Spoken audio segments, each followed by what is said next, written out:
Every year in the NFL, it's a new team. As far as goals go, we have one. Putting a f***ing ring on our finger. Welcome to the Buccaneers Observer Podcast. This is Ralph Phillips. I am Molly Bay. Today is July 19th, 2020. 56 days until possible kickoff. I like the possible part. How about that? Possible kickoff. Ugh. You know, it's a mess. And it's gotten worse in the past few days since the past 24 hours. Yeah. Every day keeps getting worse and worse and worse. The outlook is bleak. But, we are going to be optimistic here and say everyone's going to get it all worked out before the season starts. Obviously, we have not discussed what we're going to say beforehand in this podcast. We have some differences in opinion, I guess. Yes, well, this is our biannual podcast, it feels like. We'll get to that in a second. First, we're going to be talking about some Shaq Barrett news, Donovan Smith's concerns about COVID, current COVID planning, proposed game day solutions, got some NFC South rival news, what's going on with those jerk-offs, Ryan Jensen's latest trophy, Desean Jackson being Desean Jackson, and then we're going to discuss a little bit about Tom Brady's accuracy. It's that video I did on the YouTubes. But first, I want to real quickly address why we have not been doing a podcast lately. We have talked about it every day. We get prepared just about every day, and then we just get a little despondent about things and decide not to do it. We actually did record a full podcast. It was an hour and 15 minutes long the other day, and then after listening to it, I said, no, it just doesn't sound right. It's just not the direction we wanted to take the podcast. Right. I'm going to quote Earl Watford here. If you don't remember, he was a offensive lineman for us last year. He said this. He said, sports is supposed to be the escape from all the madness going on in the world. Right now, there is no escape. And that's exactly how I feel. We try to be positive on this podcast. We don't talk politics or a bunch of negativity. We try to keep upbeat, but it just seems like that is almost impossible to do in this current environment, which is the reason why we have not done a podcast, because everything is just so negative everywhere. Everything's just insane. The world's crazy right now, and it's hard because it's leaked into sports too, and you can't get away from it. I haven't even been on Bucks Twitter for probably a week. So I can't deal with it. Yeah, I don't want your opinions and politics thrown in my face. So we've just kind of stepped away from everything as much as we can. We're still involved in stuff day to day, but we just didn't feel that it was an appropriate climate for us to get on and talk about this stuff. Because like I said, we try to keep politics out of sports. We feel that there is this is not the place for politics and sports. But on Buccaneers Twitter, all you see is people fighting about politics and can't escape it.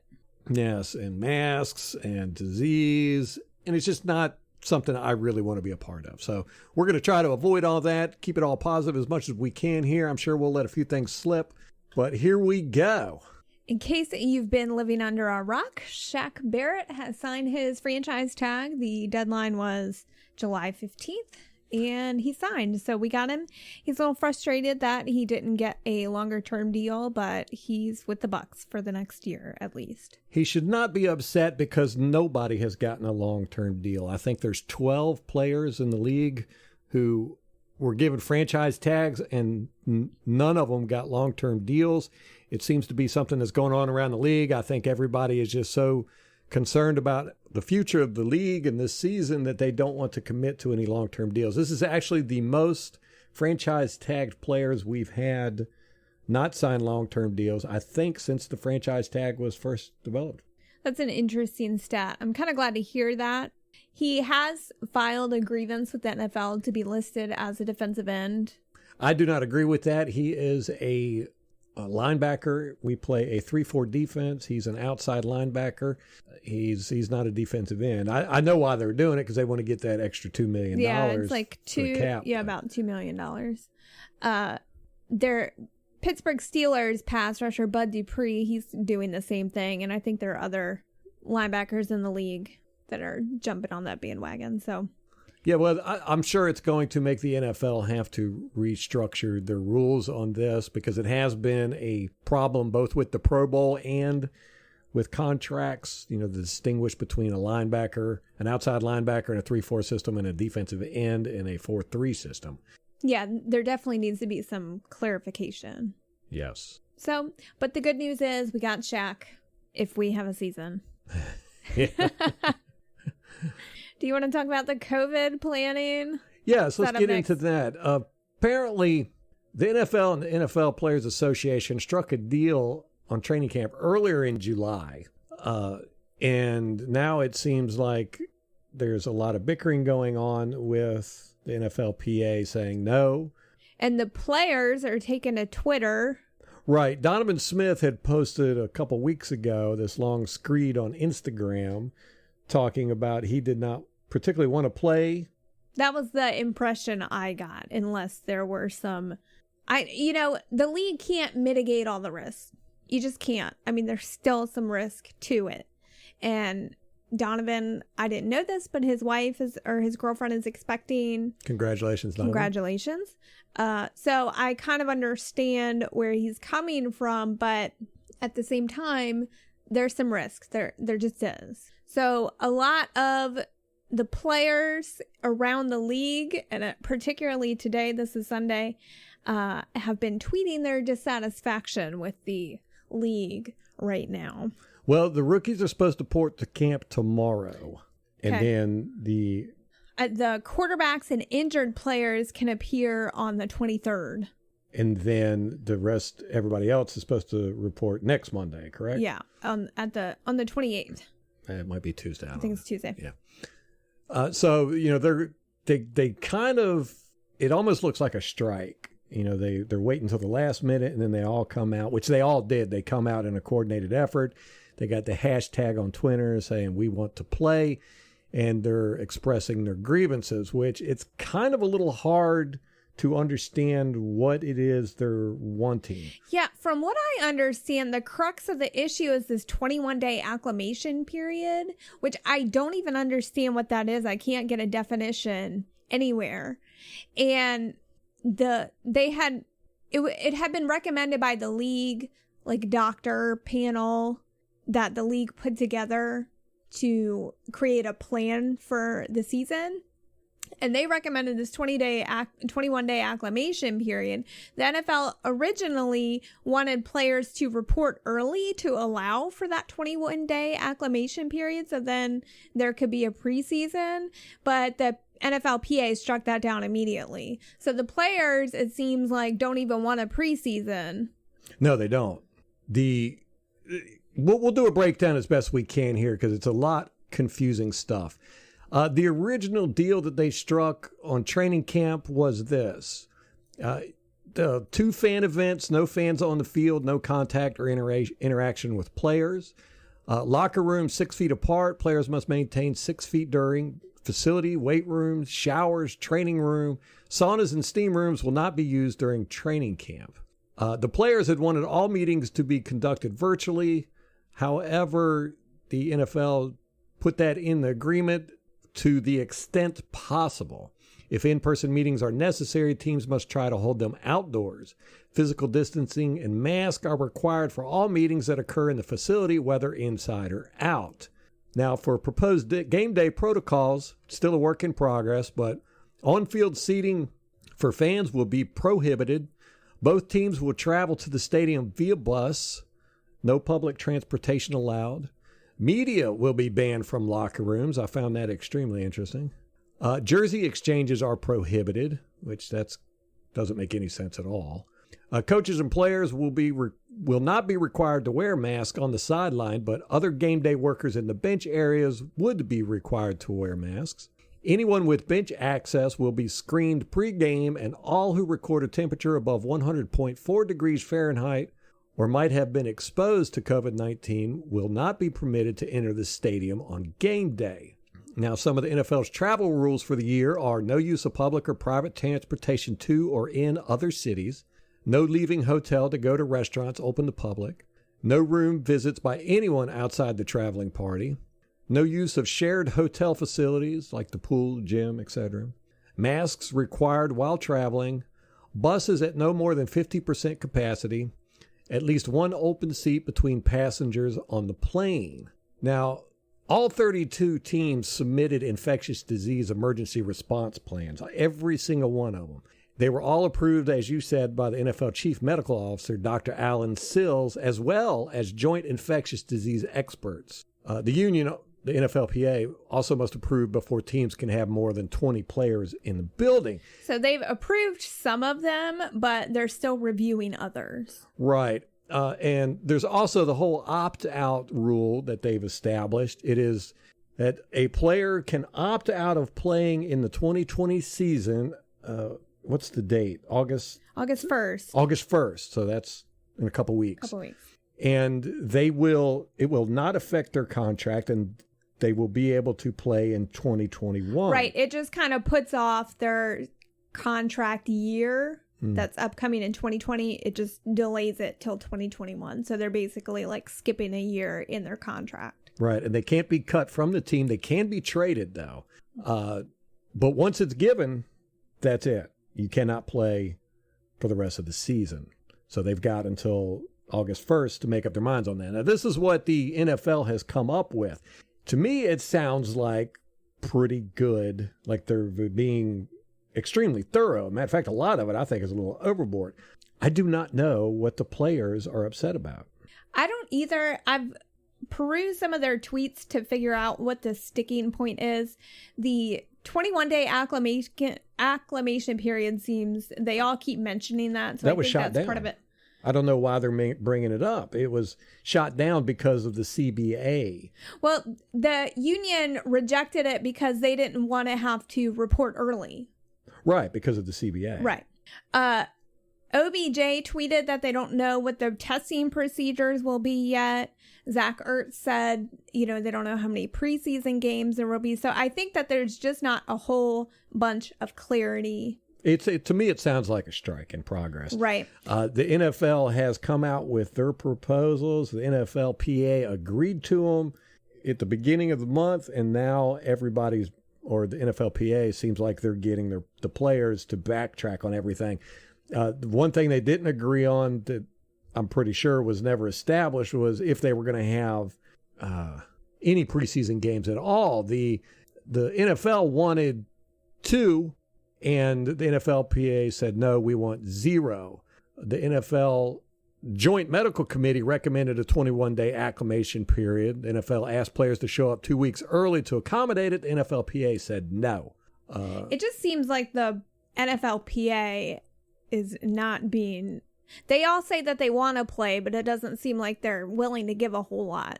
And to be fair, they kind of do have more of the power in this dynamic because without the players, you don't have a season. Well, you don't have a season without the fans. You don't have a season without the owners either. Well, it sounds like you do have a season without the fans because they're cutting us out like immediately. That's the first thing to go. I'll be honest with you.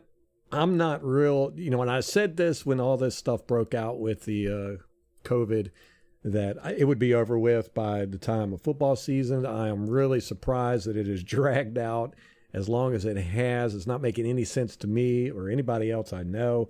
People are just confused. And I am getting the feeling that we are going to have a disaster of an NFL season or no NFL season at all. And it just sucks. It's sad.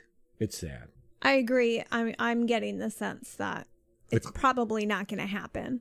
The closer it gets, it just seems like there's too many outstanding forces issues fighting against each other, and they're not going to get it settled.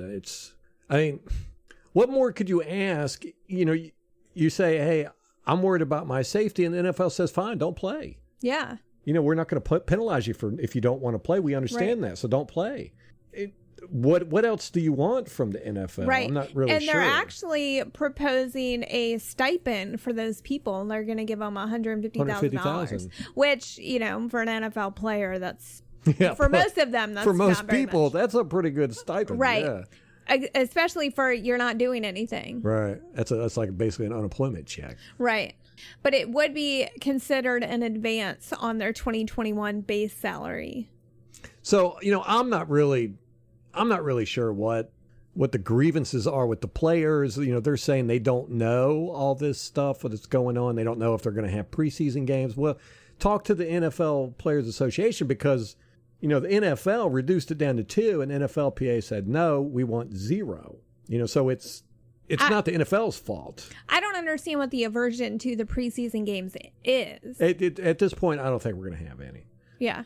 And, they're worried about, they don't know what the procedures are for testing.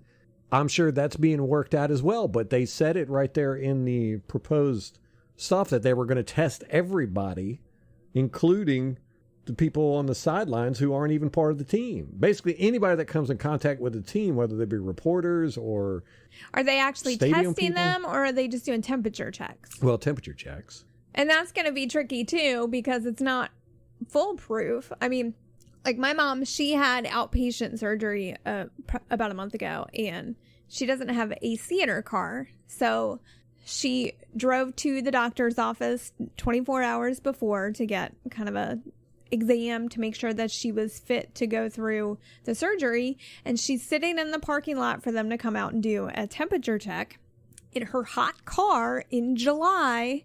And they come out and her temperature is above their threshold because she's been sitting in a hot car, so they turn her away. So it just makes me wonder, with people in a stadium like Ray J where it is hot, how many people are going to fall below the threshold, and how do you even control for that?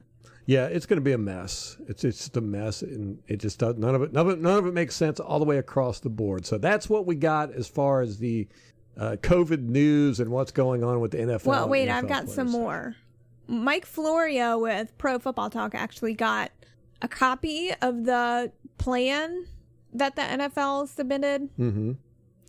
And there's provisions about the pay. So as far as if the season gets canceled at certain points through the season, like say players appear at training camp and then the season gets canceled, or players play in the preseason games and then it gets canceled, then it has a kind of a graduated structure for how they would get paid. So it does a lot for that.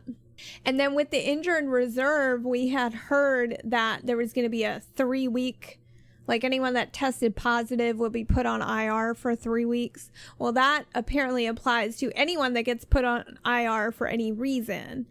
Players that test positive for COVID-19, they won't be required to miss 3 weeks, and they'll be placed on the commissioner's exempt list, not IR. Again, confusing. Right. Just all a mess, man. Yeah, but they'll still get paid. The players would, even if they tested positive. Do you remember back when Tom Brady was practicing with the guys in the Buccaneers and everybody was freaking out because they were going against the NFLPA guidelines? I do remember that. And it was just a big mess. Everybody was like, Tom Brady's trying to kill people. I found this funny. Cam Newton and N'Keal Harry, along with rookie tight end Devin Asiasi, I guess, they were spotted working out. They were more on the spot of working out. They filmed a bunch of videos of them working out, put it all up on Instagram and stuff. And there was plenty of people out there with them working out. Those were just the 3 guys, Cam Newton with some rookies and stuff. So everybody made a big deal about it. They were like, woo-hoo-hoo, this is awesome, this is awesome. Not one single call of disgrace by the media because of COVID. Not one single one. I found You mean they didn't call the league to find out if they were allowed to do that? No, I guess Jenna didn't pick up on that. I mean, just as an example, here's a CBSSports.com article on Tom Brady and the Buccaneers working out. The title was, Tom Brady, Buccaneers players reportedly still holding group workouts despite NFLPA recommendation. The byline to that says, Tampa previously announced that individuals within the club have tested positive for COVID-19. Okay, that's CBSSports.com writing about Tom Brady working out with the Buccaneers.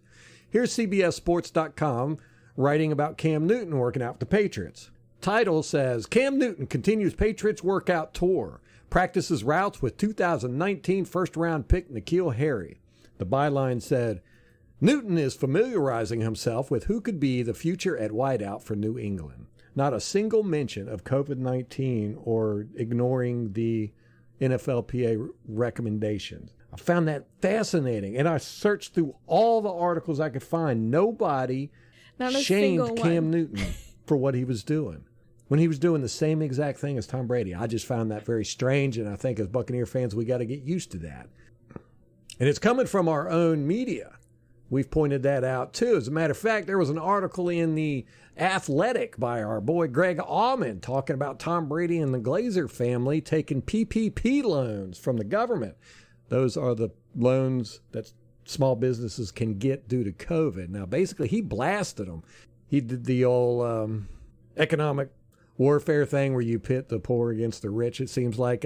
He was just basically saying that Tom Brady and the Glazers didn't deserve loans because they make enough money anyhow. I mean, here's what he says in the first paragraph. It says, in many cases, funding intended to help small businesses has gone to companies owned by people with millions or even billions in wealth. He then goes on to say that Brady earned about $235 million so far in the NFL and that he will make another $25 million with the Bucs this year. Says that his company TB12 and the Glazers took money through PPP. Well, I decided to be kind of a journalist myself and did the same thing and looked at the Athletic Media Company, which is who owns theathletic.com. Now, the Athletic Media Company is based in San Francisco, California, and it is venture capital supported. Its investors include Bedrock Capital Partners, Y Combinator Research, Inc., Switch Ventures, etc. Now, the Athletic Media Company, from my understanding, could not qualify for PPP loans because of the affiliate umbrella rules of PPP. In other words, there's too many employees under the venture capital companies combined. So they couldn't get PPP loans. So they don't qualify as small businesses, basically. Right. However, some of the venture capital companies who basically own the Athletic Media Company, the Athletic.com is supported by venture capital money. It's not supported by subscriptions, as you would think. Instead, it's supported by venture capital money. I'll get into that in a minute. Some of those venture capital companies did receive PPP loans, including Y Combinator Research. They got a loan for up to $350,000 that I know of. Now, The Athletic has claimed 500,000 subscribers in July 2019 at $64 per year. Let's just go ahead and double that to 1 million now. We'll say 1 million subscribers now at $64 per year. Comes out to, $64 million a year. Their employee salaries, they have 150 employees at theathletic.com. They average about $100,000 a year, which that surprised the mess out of me. I wonder if Greg Allman's getting paid that much. So that's about $15 million in salary. Then you add in travel expenses, we'll say another 15 million, 10 million. We'll say that's 25 million a year from that 64 million in income. Now, this does not include employee benefits, overhead, etc. So just on subscriptions alone, theathletic.com is about breaking even. But they've gotten $140 million through venture capital funding. Like I said, that's where they get their money from, venture capital. They have had 7 rounds in 5 years, raising $139.5 million. There's no way this company survives without injections of venture capital funding. Those venture capital companies have received PPP. I think Greg Allman needs to look into that a little bit too. Did you know Shaq Barrett not only signed his franchise tag deal, but Madden 21 does not even have Shaq Barrett in the top 10. What? Yes, they did the list that showed the top 10 pass rushers, and give them their numbers. And Aaron Donald he got a 99. He was first place. Shaq Barrett wasn't even in the top 10. How ridiculous is that? That is so disrespectful. We don't get any respect in here. I mean, this guy is killing it. He killed it last year. Sack leader. He was head and neck above anybody. And he's not even in the top 10, according to them. The same thing with Levante David. You look at Levante David's stats. He blows Luke Kuechly out of the water. I think the only 2 stats Luke Kuechly beats him in is interceptions and maybe tackles. I'm not sure. But as far as everything else, tackles for a loss, fumbles, fumble recoveries, passes defense, everything. Levante David is the best in the league, and he doesn't even get Pro Bowl nods. It's just insane. It's insane. Buccaneer fans, we're the redheaded stepchildren. We sure are. Some of our NFC South rivals have announced their plans for the season as far as if we're going to have games. Yeah, how many fans there will be. This is insane to me. Okay. Yeah. So the Panthers reached out to season ticket holders and are giving them the option of attending a limited number of games.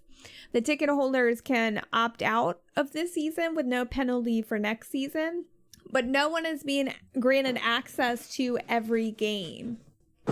So a season ticket holder can only go to a certain amount of games. Correct. And they're going to, yeah. And single game ticket holders are being refunded and will not be able to purchase tickets this season unless the state changes its restrictions. Man. Yeah. And then the Atlanta Falcons also reached out to their season ticket holders and gave them the option of using money that they already paid for season tickets toward individual games this season. They're going to distribute a survey to ask the fans which games they want to attend and then have a lottery, basically. Alternatively, the season ticket holders can roll their payments over to the 2021 season. They can also pay off their installments or speak to the team about a refund. Should they choose an option that keeps money in their account, the team announced pricing will remain flat next year. The Buccaneers haven't announced what they're going to do with tickets and attendance in the stadium this year, but it really, really sucks. Because here we go. We got Tom Brady, Rob Gronkowski. Ticket sales for season tickets were through the roof. We had, immediately, it was 70,000 people were lined up on the internet to get tickets. And now it's all for naught. Here we go. We finally have an opportunity to fill up our stadium with nothing but Buccaneer fans. And then this mess happens. The universe hates us, Bucs fans. That's the only explanation. Hey, did you remember Devin White? He had that trail ride event. I do. Yeah, he went and he does this in his hometown every year, apparently. It's the second one that he's done. Okay, every year for 2 years. Yes. It's an annual. Yeah, and, it's a trail riding. They ride horses because he's really big into horses. If you don't know Devin White, that's his thing, horses. Rip Daisy.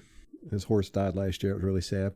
Well, TMZ got a hold of the video of his party. I guess it was the after party or whatever. And of course, when he was doing this or announcing that he was going to still hold it, the media was freaking out. Oh my gosh! They lost their minds. Yeah, they lost their minds. He's going to kill everybody. And the TMZ got a hold of the video showing the after party event, and it was probably 2,000 people there. It was in this. To me, it looked like in a residential neighborhood or something, but it was just packed. It was just a ton of people. They had a DJ and all this. Everybody was out there partying. Not a single face mask in the crowd. Oh my God, no. And of course, TMZ. Did Jenna call the local police? The TMZ, of course, titled it as he was violating COVID rules and all this stuff. So, but I think the police were there for crowd control or something. I can't remember. Just insanity, Lordy. Man. That's funny. They kind of lost their minds about that, and it was just a little ridiculous to me because it's a trail ride, so everyone's on a horse, and you can't do anything but social distance on horses. True enough. Well, unless you're tandem riding or something.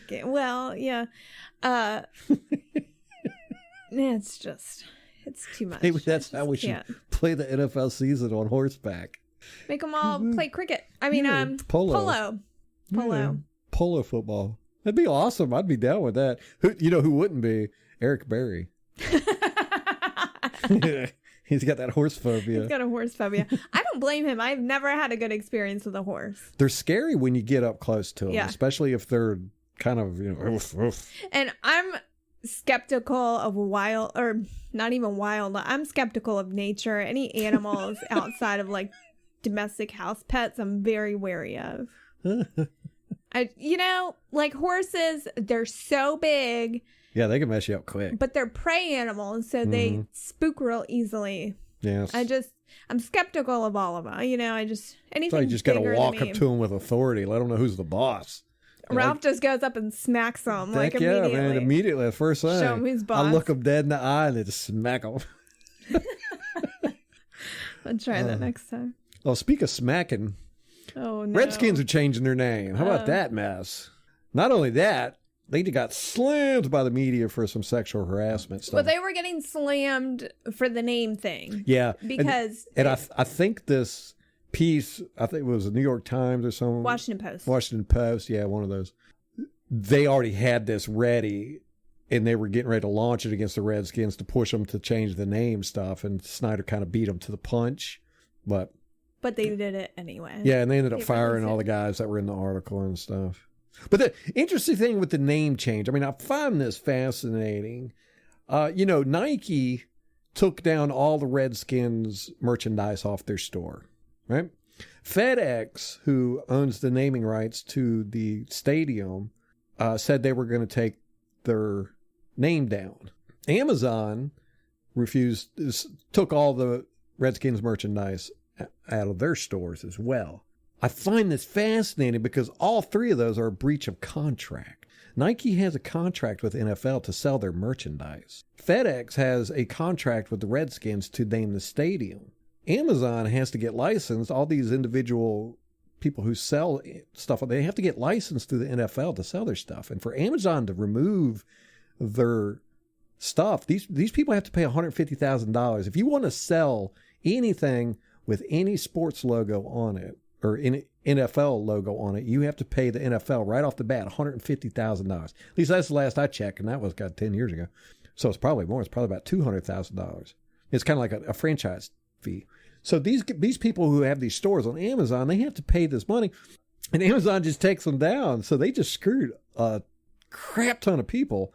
And as far as FedEx threatening to take their name down off the thing, that's a breach of contract because they have a contract with the Redskins to have their name up there. It's a contract. It's a legal document. Same thing with Nike. They have a legal document with the NFL to sell the stuff, and they went and breached contract. So interesting, the Redskins could sue all these, and they could win.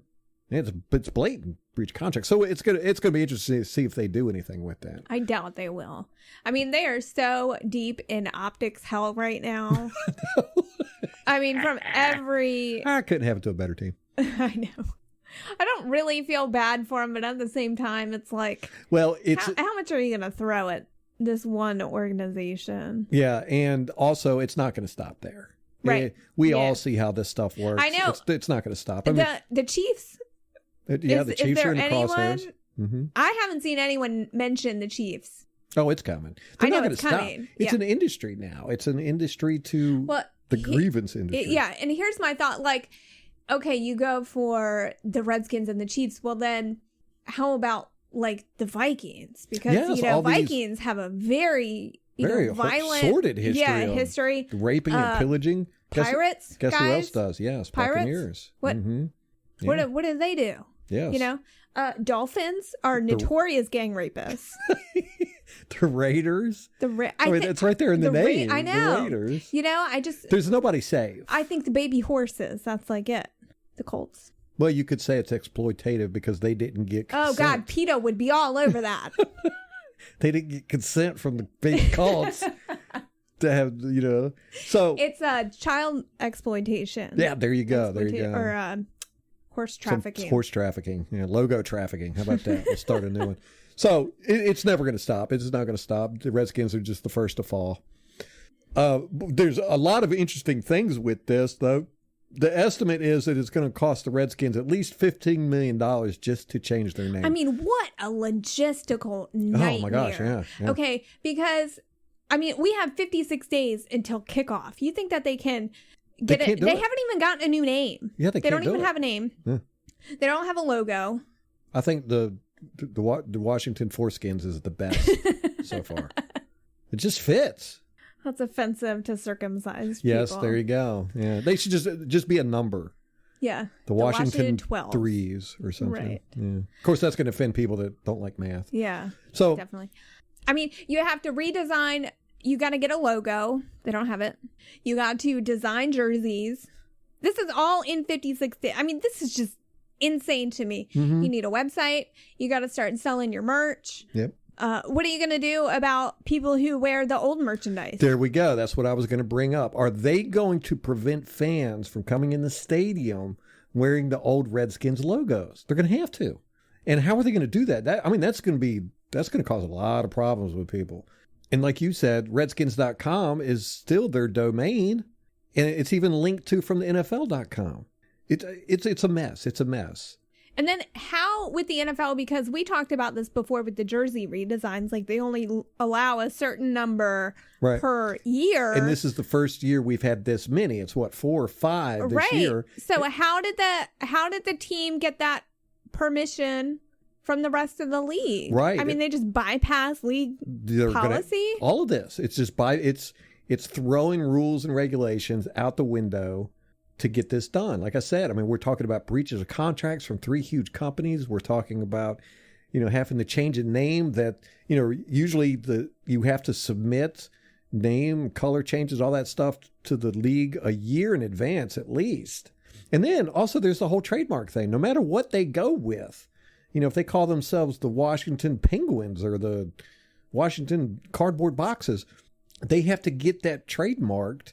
And I've never seen a trademark go through the U.S. trademark system in minimum 6 months. Usually it's a lot longer than that, but 6 months. So they're going to be playing with an untrademarked name. But there is somebody who bought up all the good names. It was the Washington Warriors, the Washington... No, I don't think they did those. The front runners, I don't think have been trademarked yet. But they will be because they've already announced. Yeah.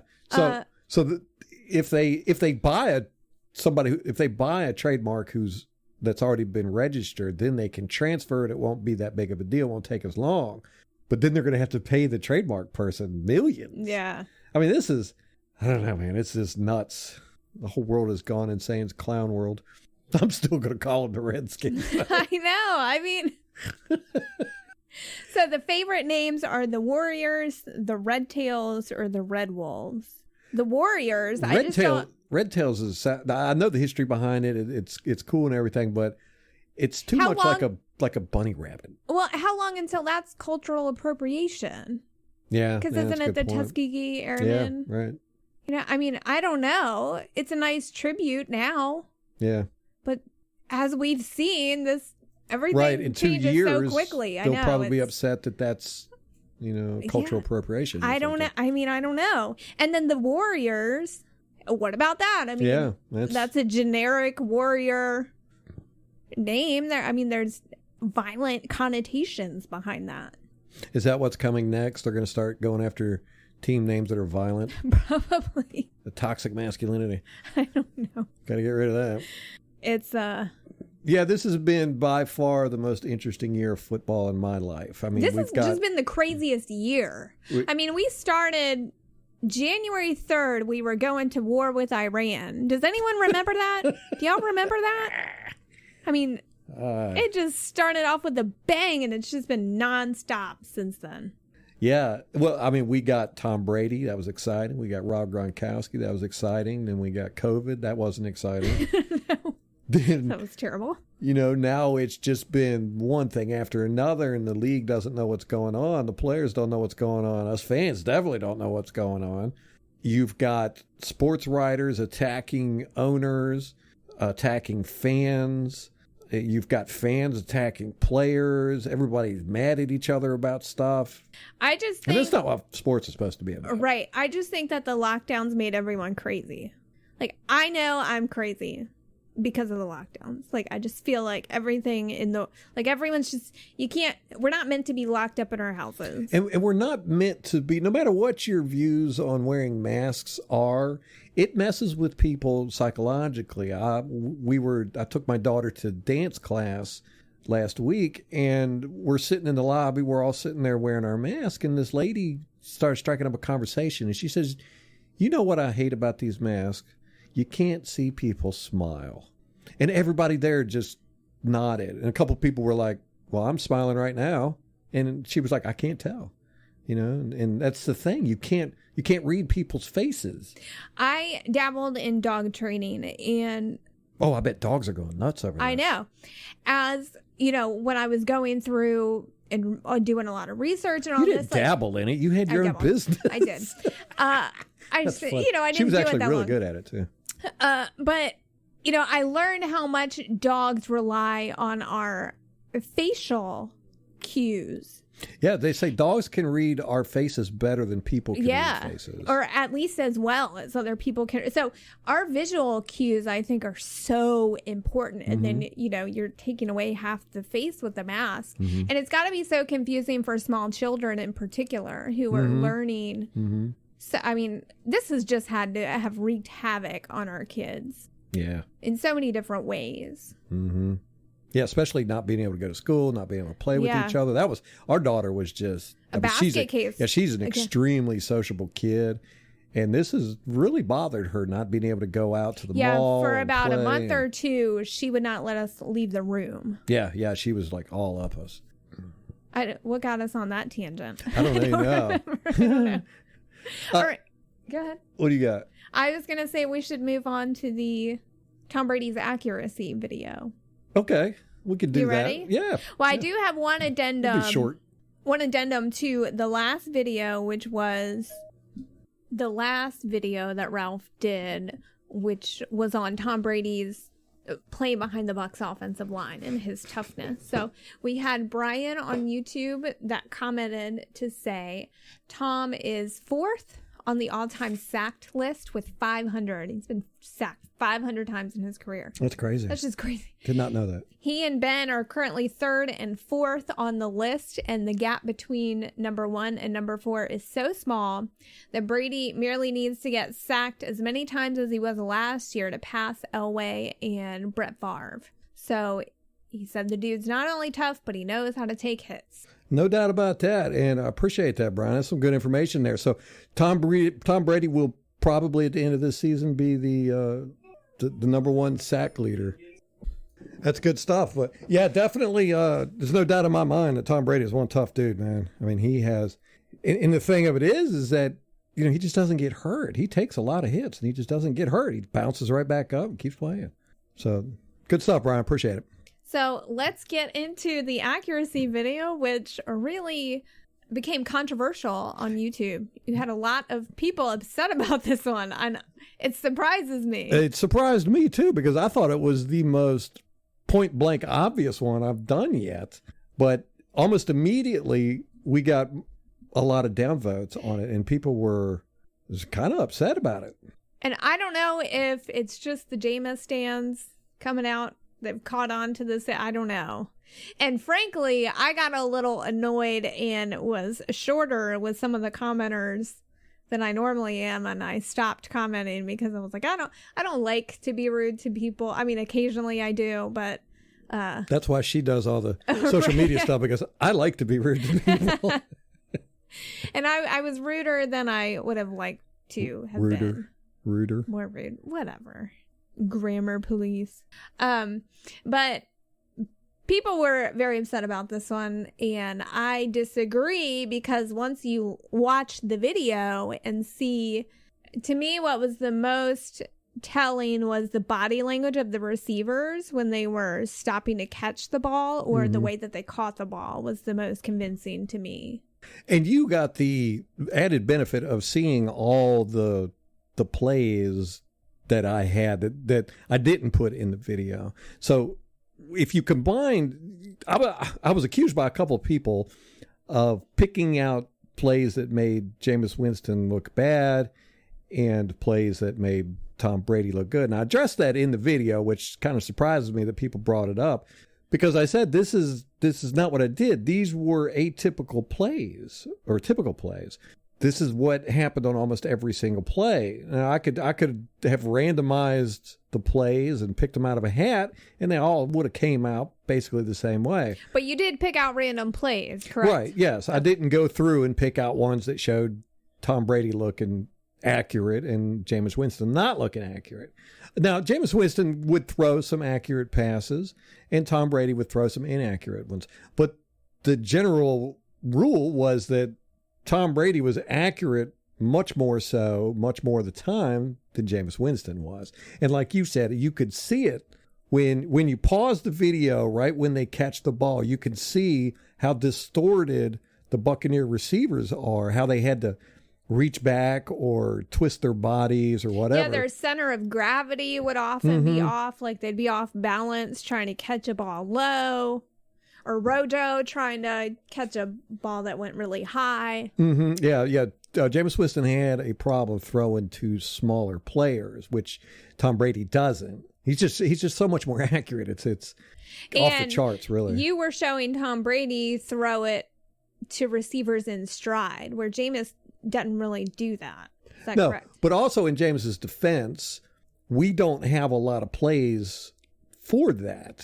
We run route trees in this offense. It's the Air Coryell offense where the players have a certain few routes that they can run based on how the defense is set up, but most of the routes are branches. They either run straight down the field, or they cut to the left, or they cut to the right, or whatever, but they almost all start off going vertical, and then they make branches off of that vertical route.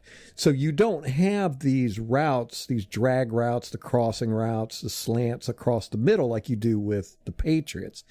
It's going to be very interesting to see if the Buccaneers offense changes and starts throwing those in there. I think I might have counted maybe 20 of those routes throughout the whole season last year for the Buccaneers, whereas with the Patriots, there was 20 in 2 games. So, it's just different routes. But the reason why I picked those routes going across the middle was, one, you could see the players running in stride. You have to hit them in stride. To me, that's a good sign of accuracy. A lot of the Buccaneer routes is they go to a spot and they sit. Or, they might cut to the left a little bit, but they're not running at full speed or at a great clip. And it's more of throwing to a spot, whereas with Tom Brady, he's throwing at a moving target, and you got to hit him at a certain place that's moving. It's not throwing to a spot. So it was kind of in Tom Brady's favor picking those type of routes. But the main reason why I did it is because the camera angles. You could see where the ball was at and how the receivers were running. And on the outside edges and stuff like that, you can't see the angle as good. So it was much harder to pick out whether the ball was placed well. Over the middle ones, it's just a better camera angle. That's one of the reasons why I picked that. But if you do, remember when Brashard Perriman was making all those crazy catches at the end of the year? Yeah, where you were like, there's no way he caught that. And then every time he did. Yeah. You have to ask yourself, why was he having to make crazy catches? And we get that a lot with, like Mike Evans has made some crazy catches. Cameron Brate has made some crazy catches. O.J. Howard, crazy catches. Chris Godwin, I think, is really going to benefit from this hitting and moving target in stride accuracy that Tom Brady has, because when Jameis Winston was able to hit him in stride, he tore it up.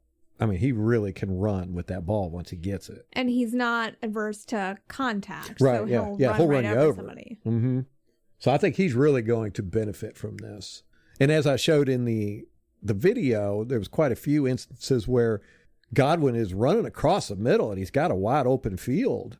And if Jameis Winston would have hit him in stride, he would have picked up a lot of yardage, but Jameis Winston just couldn't hit him in stride. There was a couple times he did, but most of the times he didn't hit players in stride. They had to stop their momentum or twist around or something like that to catch the ball. It was kind of eye-opening to me, because I went through every single pass over the middle from both players from 2019, and it's a huge difference. If you put it on a scale from 1 to 10, I'd give Brady a 9.5. We'll give him a 9. We'll say a 9. And I'd give Winston a 4. That would be the disparity between the two. Yeah, it especially just looking how they've got to contort their bodies, or they've got to stop and come back to the ball. It was just not. I think the receivers deserve a lot of credit, if I'm honest. Yes, yeah, definitely, and it's going to be like night and day for them with Tom Brady throwing to him. Well, Because and you wonder, like, what if they're... You expect it to be, it's going to be a lot better for the receivers, but what if, like, Mike Evans, he's been catching Jameis. And before that, he was catching balls by Johnny Manziel. So maybe he could only catch from people that are not very accurate. What if? You never know. I mean, what if he doesn't? I doubt it. I highly doubt it. But that's his bread and butter is, being able to box defenders out and jump up and catch the ball. I think he's going to benefit by Tom Brady getting pressured because Tom Brady throws the ball when he's getting pressured. And if he doesn't have an open receiver, he throws it in the dirt or he throws it out of bounds. But I think with having Mike Evans, he's going to throw it to Mike Evans whenever he gets pressured and he doesn't have somebody else that's open. And what I love about this is when, Mike Evans, he just throws his hand up in the air. Mm-hmm. He's going to, Tom Brady. Tom Brady's going to know that. Yeah. Yeah. Whenever Mike Evans throws his hand up in the air, that means throw him the damn ball because he's getting ready to be open. And it's never failed yet. There's never been a time. And he doesn't do it every play. He only does it when he's getting ready to be open. And every time he's done it, he's gotten open. But Jameis Winston hardly ever saw him. And it drove me crazy. I think Tom Brady's going to latch onto that pretty quick. Now, in your video, you had said Brady is better with the yards after or Brady's receivers are able to get more yards after the catch. Right. Than Jameis is. That's the benefit of being able to throw it in stride is they can catch the ball and keep running. Yes. So shortly thereafter, I think the next day after you posted your video, which I'm actually very glad that they did this because they saved me a bunch of research. Joe Bucks fan put out an article entitled, "Is Brady Just Average?" where he looked at the stats for yards after the catch. Mm-hmm. Yak. And what they found is that Brady's receivers averaged 5.2 yards a catch. Yards after the catch. What did I say? 5.2 yards after the catch, right? Yeah. Okay. And Jameis his was 5.1. And the league average was 5.1. So they were about the same last year. Now, Brady's receivers, we've heard that a lot, that they weren't so great. The Joes also looked at the Bucks targets as far as their yards after the catch in 2019. Ronald Jones had 9.7. 9.7 yards after the catch. Yes. Chris Godwin, 6.8. O.J. Howard, 4.8. Mike Evans, 4.1. Gronk in 2018 had 4 yards. Scotty Miller had 2.9 and Cam Brate had 2.75. So the only two that were above average was Ronald Jones and Chris Godwin. And of course, Ronald Jones was the check down target. Mm-hmm. Yeah. And Chris Godwin, as we said before, he fights for that yardage. Yes. So, those are numbers and they mean something, but it doesn't by any stretch of the imagination tell you everything that goes on. Like you said, Ronald Jones was the check down guy. I mean, he's not out there running routes like a wide receiver. And a lot of times what would happen is they would have the receivers go vertical, drawing everybody deep, all the defenders deep, and then Ronald Jones would slip out, catch the ball, and he would have open field in front of him. And it happened a lot, especially because we were behind and all that good stuff. And I'm actually surprised Dare Ogunbowale isn't on that list because, he was our third down guy and he was used almost exclusively in fourth quarters. So... Thanks, Joes, for doing my research for me. I appreciate that. Right. Well, one thing is, when you say 5.1 yards after the catch and then 5.2 yards after the catch, average, it's only a tenth of a yard more. But when you add that up over 600 passes a year, that's a lot of more yardage. Just that tenth of a yard. So you're looking at 60 more yards a year, almost 100 more yards a year, something of that nature. So, but no, there's no doubt when you look at the film that Tom Brady is much more accurate and he is definitely much better at hitting guys in stride as they're running across the middle of the field. So overall, the contest went to, okay, let's talk about the 4 Let's sum up the 4 videos you did. The deep ball. Deep ball, I gave that to Jameis Winston because he just had the numbers. Though, like I said, I don't have any doubt that Tom Brady's going to be able to throw the deep ball in Bruce Arians' offense. I mean, he's not showing any rust on that cannon. Okay, and then we had Brady's toughness. I gave it a tie, right? Yeah, it was a tie between the two. But you pointed out to me after I did the video, I gave it a tie between the two of them, that my numbers didn't include the playoffs. And if I would have done that, yeah, and Super Bowls, but Tom Brady played in a lot more games. You know, that's, gosh, how many he's played in over 30 playoff games, right? So I don't even remember. That would have definitely given the stats in Tom Brady's favor, so he would have won the toughness battle there. He was right under, I think, Jameis Winston has played in 96% of his games, whereas Tom Brady has played in 95%. I mean, he's only missed one season. He has not missed any games other than that due to injury. Jameis Winston missed some games due to injury, so it was like 96 to 95 or something like that. But if I would have counted in the playoff games, which I failed to do, then that would have put Tom Brady up at 98% or something like that. So he would have won in that. But I still kept it as a tie because they're both tough. And then what was the other one? Accuracy. I'm drawing a blank. Accuracy, and then what was the 4th one? I know. You don't know either. Okay, what did we cover so far? Toughness, accuracy, the deep pocket ball. Presence. Yeah, no, there's no doubt about that. Tom Brady won that one. So it was 3-2 in the categories with Tom Brady. So you gave Tom, you gave a point each for toughness. Yeah, I just after it all. So it was 3-2. Tom Brady winning that battle.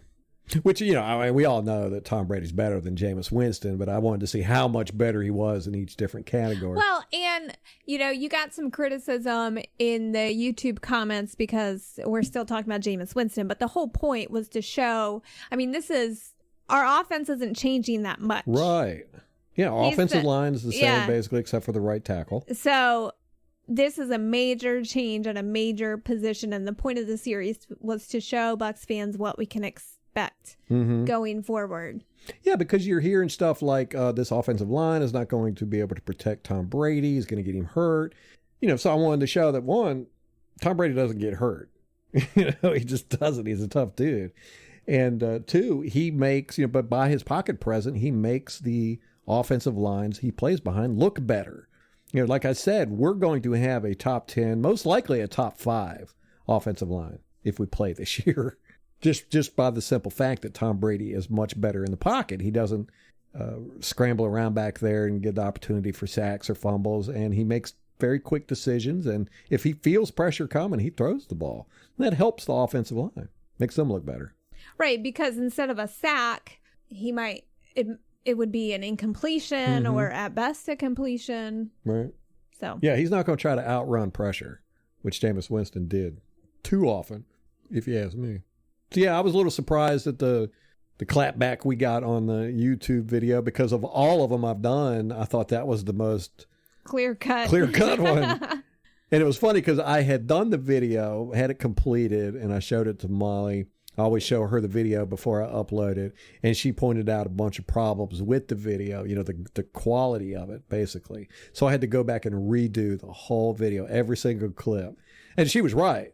It's weird when you're just like with music, when you're playing music and you play it over and over and over for 100 times or whatever, you start losing the essence. It becomes a totally different song to you than it was when you started off. You don't hear what a person that's never heard it before hears it. And that's the same thing with these videos. When you spend hours and hours and hours working on stuff and you're putting clips together and all this, that's why I want a fresh pair of eyes. I never let her see it until I'm done with it. And then when I usually sit her down with a piece of paper and a pencil and say, here, mark down whatever, criticisms you can think of or could do better. And she immediate was like, yeah, the graphics or the quality of the video is just not good enough. And I was like, oh, crap. So such a stickler. Yeah.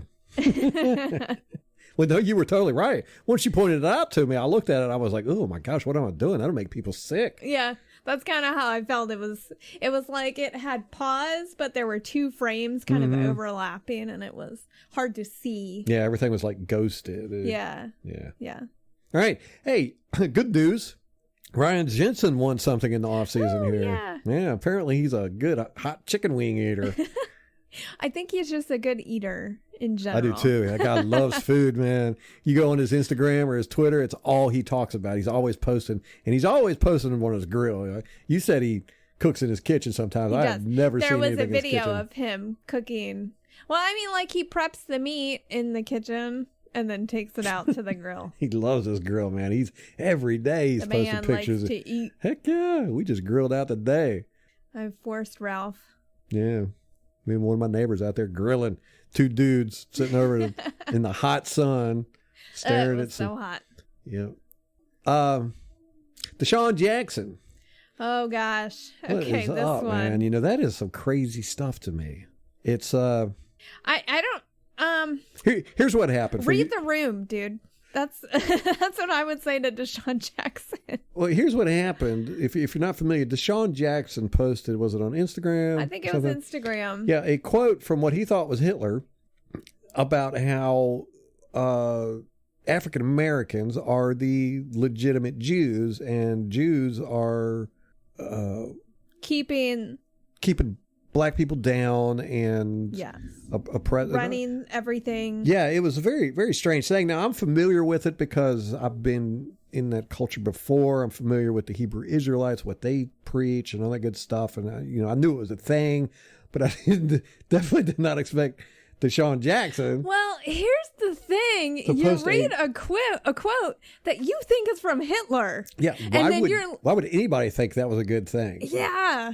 I mean, that's just the quality of the quote, what it was saying, in this climate, you just can't do that. Yeah. But apparently you can, because he had a lot of people supporting him. He did not really get condemned a whole lot. No, the team condemned him and fined him, I think.